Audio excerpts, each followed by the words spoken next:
Hi, friends.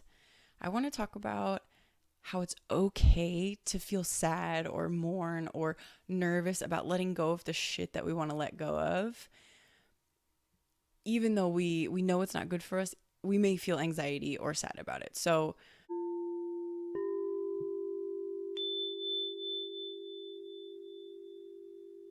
what was shown to me before, what I came to understand is that you basically study, you choose what you study in this life. So some of us study a certain sport where we dive into that. Some people study jujitsu and like that's their study of their life, and some people study sadness, some people study shame and guilt, and even though you're not intentionally being like, I'm gonna study guilt, I'm gonna study shame, but what you focus on is what you end up studying, you end up understanding, you end up diving into. It's just kind of the way the brain works. It's the way the human nature is, or the human structure is. And so you can also choose to study love. You can be a scientist, a studier, a researcher of love and gratitude and generosity and prosperity, and you can choose to study those things, or you can choose to study the darker end of the spectrum. And so you choose what you devote your energy to. And so as we're moving forward with this great awakening, what we are being confronted with is, on the micro level, is the shadows that we can no longer tolerate and maintain moving forward. And we're also being confronted with the fact that we will have to let these go. And so the whole point of this video, what I really want to get into, is you may have bad habits, you may have aspects of your personality, you may have fears, you may have procrastination, you may have self-sabotaging habits, you may have certain anxieties, you may have certain thought patterns that you're realizing no longer serve you, and also maybe are not grounded in the evidence of your reality now. So for example, if you had partners that abused you in the past, and now you have a partner that isn't abusive, but you have this fear that that abuse could come, you may realize that that fear doesn't serve you. It's probably tainting the beauty that is in your relationship, because you're projecting these past wounds, these past fears onto this present relationship to keep you safe, because you still have that fear that it could happen. And so we are realizing that we have these bad habits, these emotional wounds that haven't been healed, that manifest in these different ways, like even spiraling anxiety thoughts, trying to predict or manage the future, is also a habit to keep you safe. So this overwhelming anxiety of like, well, what if this happens, and what if this happens, and then if this happens, I need to do this, but if that doesn't happen, I need to do this. So that is also a strategy to keep you safe, because if you can map out all of the possibilities, it feels like you're keeping yourself safe, even though the anxiety is actually just taking you out of the moment, and it doesn't serve your highest good. Because let's be real, most of the shit you worry about doesn't happen. Like 90% of it or more doesn't happen, or it doesn't happen the way you think it does. And that's true. And like, if you start looking back at evidence of this, you can be like, oh, yeah, I worried about this and it didn't happen, or it didn't happen in that way.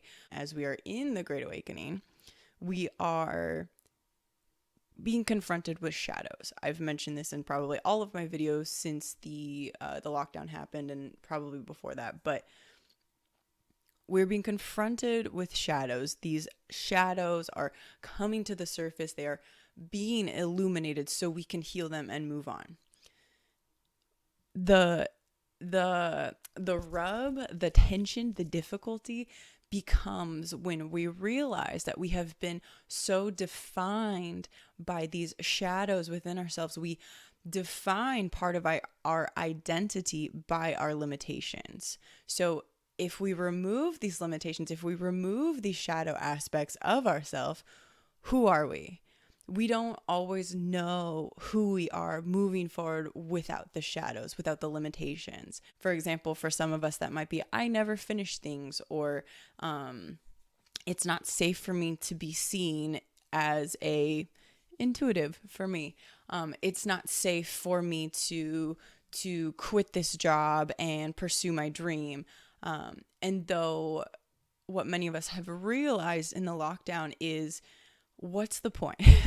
What's the point of living your life if you're not going to enjoy it? And so your life is happening right now. Like, this is your time. And we don't get time back. You can make more money. You can make new relationships. You can make pretty much most everything else. You can improve your health. There's a lot of things that you can evolve and shift, but time we don't make more of. I'm not saying it's not abundant. I'm not saying it's a scarce resource, but it's abundant because you're still here. Like, this is like the now moment is all you have. So like, so abundant, I still have more time, And so time is not, I'm not saying it's scarce, but it needs to be approached with the proper like reverence that it deserves. You can't make more time. And so your life is happening right now. This is your life. It just happened again and again. And so with the quarantine, with our lives being so like churned and turned upside down with the recent events in this Great Awakening, is that we're kind of asking ourselves, what was it all for? What was the purpose of me killing myself for, through school, putting myself into all these debt and then working a 9-to-5 that I hate and having all these health problems as a consequence of my lifestyle. And then I can't even enjoy myself. And then realizing when you do have the free time that you can't enjoy yourself either, because there's a deeper wound. It's not just the superficial. The superficial is a manifestation of these much deeper wounds that have to do with our worthiness of just being without having to produce. There's my friend introduced me to this book, which I need to finish, but she was telling me this book, I believe it's just called Do Nothing, but how when we converted money to time, as in time is money, we felt a sense of guilt for doing nothing because we feel like we're wasting money. And so that's not true. And so you enjoying your time, enjoying the time that you have, enjoying your life while it's here is important. Like, what else is there? What's the point of having this job, having all this education, doing all these things, accomplishing all of these things, and never allowing yourself to either enjoy them, reap the benefits of them, or enjoy the things you really enjoy? Like, maybe you're working a 9-to-5 office job, but you really want to like bike around the world. Like, maybe you're really into mountain bikes or road biking or cycling or something, and you're missing out on your true passions. And so as we are moving forward, these shadows, these self-sabotaging or bad habits that we've had are coming to the light, and we're realizing that these no longer serve us. And by bad habits, I also mean our mental landscape, as in the self-limiting or negative stories we tell ourselves to keep ourselves small. And so this story that we've constructed of our life, which a lot of it's from childhood. If you really think about it, if you had a parent abandon you, or if you had a deep betrayal as a child, those stories that you created at 7 years old, at 8 years old, at 12 years old are still part of your inner landscape. That's still the story you're telling yourself. So it doesn't mean that that's true for 30-year-old you, 40-year-old you, 25-year-old you. It felt real from the child perspective when it happened.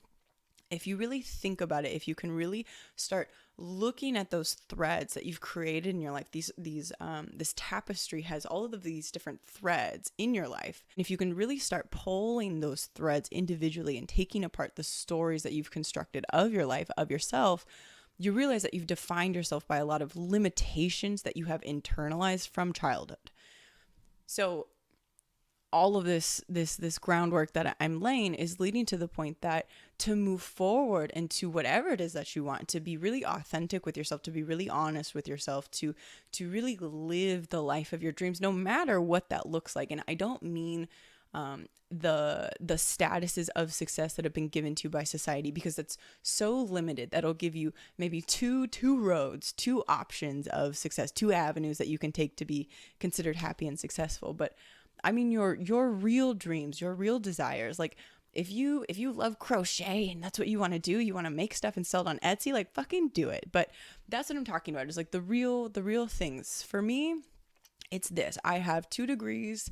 I spent a lot of time in academia. I worked for a nonprofit. I worked for property rental people before. I did an internship in marketing. Like I've tried, I was a surf instructor for 6 years. Like I've tried a whole bunch of stuff thinking that once I got there, that would be what I really wanted, or that it would make me feel worthy or whatever. And I tried all these things thinking that it's what I wanted.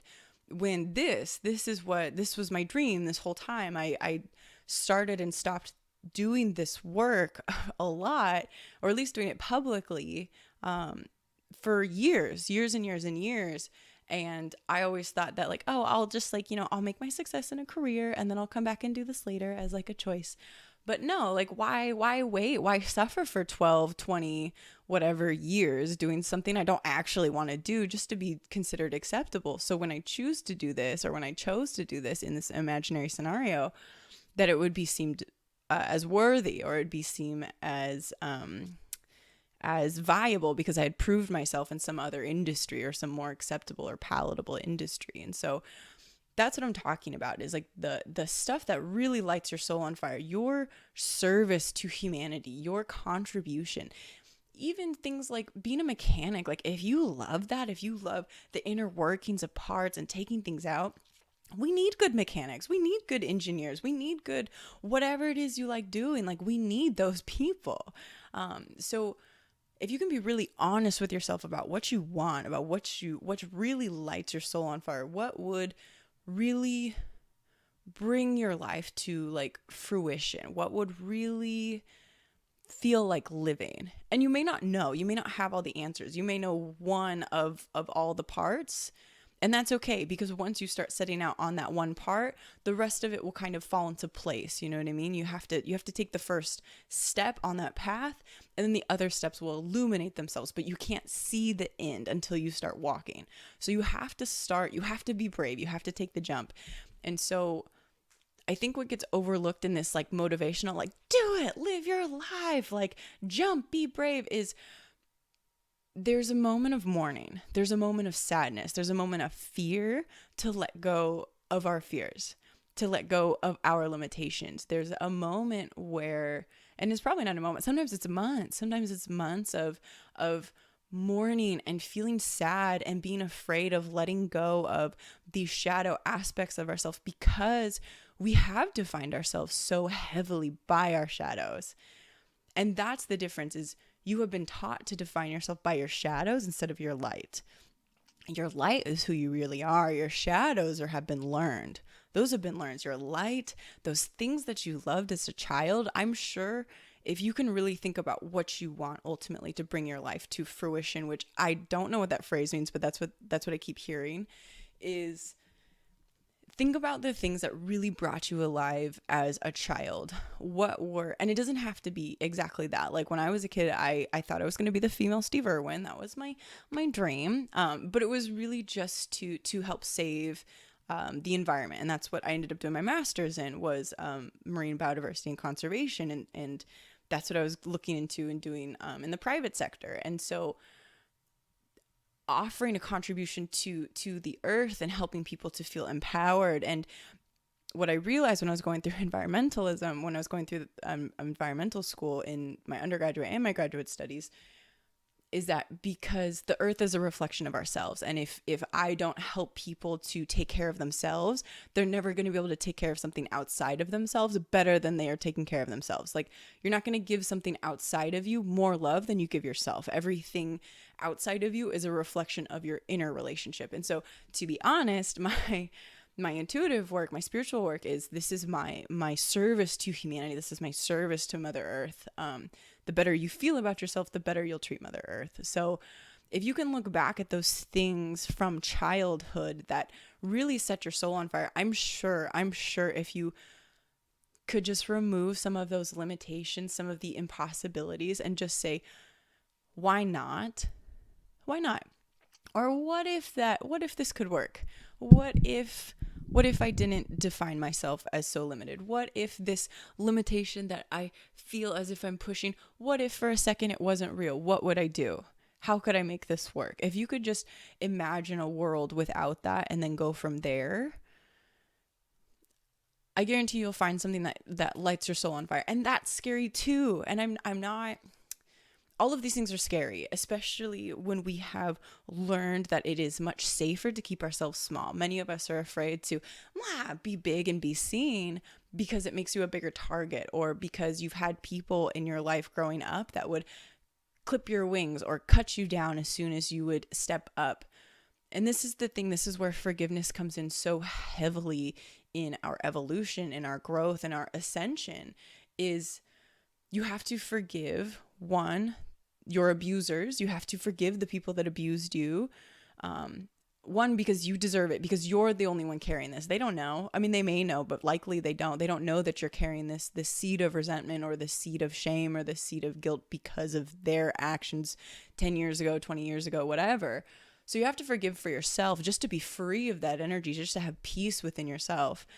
And forgive them because the abuse that they gave to you is a reflection of their relationship with themselves. Like I said, with Mother Earth, with my intention of my work, is your reflection within your inner relationship is reflected in all of your outer relationships. So if I speak unkindly to myself, I'm going to speak unkindly to everybody around me. I cannot be nicer to people outside of myself if I do not also give myself that same thing.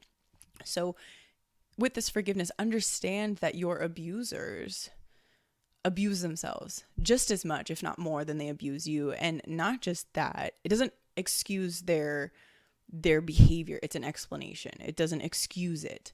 Everybody's responsible for their own healing. So the abusers are abusers that had wounds. They're responsible for healing that, like them healing that and not bleeding from these open wounds onto all the people around them. That's their responsibility. But it is an explanation for us to just understand what's happening, and also to be responsible for our own action. So if we don't heal our own wounds, we'll continue to bleed those on all those around us as well. So in terms of forgiveness, understand that your abusers, their outer abuse is a reflection of their inner abuse. And also, it isn't personal. Their abuse towards you wasn't about you. It was about their relationship with themselves. That's all they had to give. And you're not the only ones that they abused. I know that because their inner abuse is reflected in all their relationships. So you're not the only victim of their abuse. And so the forgiveness of the abuse that happened to you is huge. So forgiving our abusers. And then the second and more important and the more difficult one is forgiving ourselves. Forgiving ourselves for internalizing that abuse and becoming our own abuser. So I want to explain this because it's so important. There are assholes in the world. There are assholes in the world, and there's nothing you can do about it. And their assholery is not a personal attack against you. As I said, it's a reflection of their own assholery to themselves, their inner asshole relationship within themselves, if that makes sense. But so what I'm getting to with this is there are assholes in the world. Like shit happens, like earthquakes happen, like lightning strikes, like floods happen, tornadoes happen. Like there are these moments in our life where these things happen and they're unavoidable, and there's like car accidents happen. Like it's just the nature of life. So there are those moments that are not your fault. You're just an innocent bystander. You're just it's a consequence of the situation, of the reality of life, is that you are going to experience some of these things, because we all do. So that's that you can forgive, because it's just like, it happens, you know? I mean, it's like I said, it's not personal. It's just something that happens in the world. What is your responsibility? Like, that's out of your hands. That's not your responsibility. You can just let those go. What is your responsibility? What is in your hands? What you are holding is how you internalize that event, how you created a story about it, your perception that you created about this, and how you internalized it and became your own abuser, how you use that event to continue to abuse yourself afterwards. That's what really has to be forgiven. And so that's also very scary, because this is how we have learned to define ourselves, to limit ourselves. It's a way in which we kept ourselves safe, like by basically like self-domesticating ourselves. We keep ourselves down so we don't stand out. It's like those whack-a-moles, you know, like you learn to be you whack-a-mole yourself down. You can stay down so you don't get whacked by something outside of you. And so letting go of that, letting go of that limitation that has kept you safe, letting go of the limitations we have come to define ourselves with, that's super scary, but necessary. Necessary for you to expand your wings, for you to fly, for you to jump and grow and glow and shine in the life that you are so deserving of, your ultimate living. You have to let go of those things. And I'm not saying like, tomorrow, like, I'm free. Like, that's not how it happens. You got to feel it. You have to let it move through you. And that means feeling. And that's so scary. It's so scary to feel when you've turned off your feeling for so long. But that's the only way. You have to feel it and let it pass through you. And so what I would recommend is identifying the limitations, the ways we've limited ourselves, like the stories about what you feel makes you unsafe. If you can start identifying those and then start asking yourselves, like, is this really true? Like, have I seen evidence in the world where this isn't true? And is it possible that this is a story and this is like almost like a pair of sunglasses through which I am seeing the world and not the way the world is? So that's the first thing. So I would write down your limitations. Like, journaling is the best. Make a purge journal. I'll make a video about that. I guess I probably need to explaining how you can use the journaling to your benefit for your own healing on your own.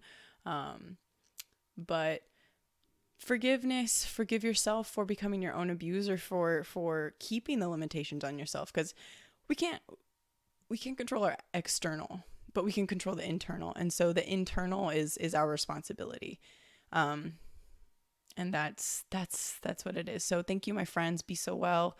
I'll be back with you soon. Good luck and stay light.